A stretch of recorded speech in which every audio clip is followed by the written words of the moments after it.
আবারও কি এশিয়ার সামুরাই দক্ষিণ আমেরিকার সাম্বা সম্রাটদের থামাতে পারবে? ফিফা ওয়ার্ল্ড কাপ 2026-এর নকআউট মঞ্চে ইতিহাস লেখা হতে পারে আগামীকাল রাতেই। ব্রাজিল নাকি জাপান, কে এগিয়ে যাবে? থেমে যাবে না, কারণ আমাদের টিয়া পাখি আজ এমন একটা ভবিষ্যৎবাণী দিতে যাচ্ছে যা শুনলে আপনার মাথা ঘুরে যাবে। সুপ্রিয় দর্শক, আমাদের চ্যানেলে আপনাকে স্বাগতম, যেখানে প্রতিটি বড় ম্যাচের আগে আমাদের সবচেয়ে বুদ্ধিমান বাসিন্দা আমাদের প্রিয় টিয়া পাখি নিয়ে আসে তার অবাক করা প্রেডিকশন। আজকের ম্যাচ ফিফা ওয়ার্ল্ড কাপ 2026-এর নকআউট পর্বে ব্রাজিল বনাম জাপানের খেলা। 5 বারের বিশ্ব চ্যাম্পিয়ন ব্রাজিলের বিপক্ষে মাঠে নামছে এশিয়ার সবচেয়ে সংঘবদ্ধ দল জাপান। এটা শুধু একটা ম্যাচ নয়, এটা দুটো দলের ফুটবল দর্শনের যুদ্ধ।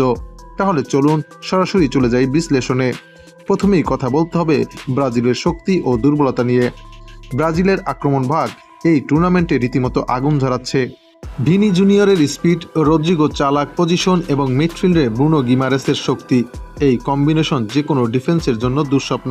তবে দুর্বলতা হলো সেট পিসে মাঝে মাঝে তাদের ডিফেন্সে ফাঁকফোকর দেখা যায়, একটু অমনোযোগী হলেই বিপদ।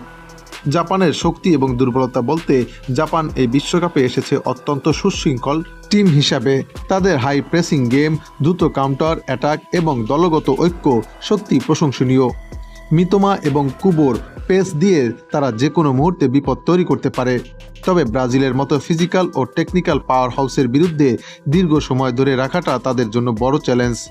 মাঠের বাস্তবতা, ব্রাজিল পরিসংখ্যানে এগিয়ে, কিন্তু নকআউটে ইতিহাস মাঝে মাঝে উল্টে যায়। 2022-এ জার্মানিকে হারিয়েছিল জাপান, সেটা কি ভুলে গেছেন? আর এ কারণেই এই ম্যাচের ফলাফল নিয়ে ফুটবল প্রেমীদের মাঝে দেখা দিয়েছে তুমুল উত্তেজনা। তাই তো একদিন আগেই এই ম্যাচের ফলাফল ফাঁস করে দিল আমাদের বিখ্যাত টিয়া পাখি। টিয়া পাখির সামনে দুই দলের পতাকা সম্বলিত খাম রাখা হলে টিয়াটি ব্রাজিলের পতাকা সম্বলিত খামটি তুলে নেয়। তাই বলাই যায়, টিয়ার ভবিষ্যৎবাণী যদি সত্যি হয়, তবে ব্রাজিল এই ম্যাচটা জিততে চলেছে 2-1 গোল ব্যবধানে। তবে ফুটবলে অসম্ভব বলতে কিছু নেই, ব্রাজিলের ভুলে জাপান অঘটনও ঘটাতে পারে। সুপ্রিয় দর্শক, আপনার মতে এই ম্যাচে কোন দল জিতবে, ব্রাজিল নাকি জাপান, তা জানিয়ে দিন আমাদের চ্যানেলের কমেন্ট সেকশনে।